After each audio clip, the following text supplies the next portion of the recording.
membicarakan melakukan atau tidak melakukan sesuatu dan jabatan yang bertentangan dengan kewajiban.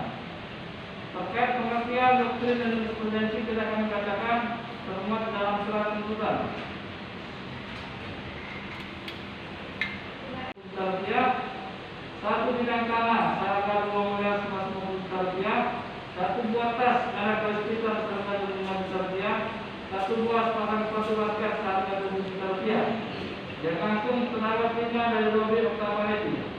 Walaupun ada sebagai sarana yang menggunakan orang lain seperti rekening atas nama Indonesia, tetap tanah menggunakan nama rekening Indonesia. Dengan demikian penerimaan hadiah berlawannya merupakan untuk pengumuman dalam bahwa terdapat fakta hukum telah dapat dibuktikan juga mengenai menerima hadiah berupa uang oleh Rahman Sujadi lokat 1,15 juta rupiah dan 1 unit HP Samsung Note 10 Ilham Sugiono total sebesar 1,510 juta rupiah dan Aris HB total sebesar 3 miliar 300 juta rupiah yang langsung mereka terima dari Robi Oktaviani tanpa melalui terdakwa. Dengan demikian penerimaan hadiah berlawan ini merupakan bentuk penerimaan secara langsung.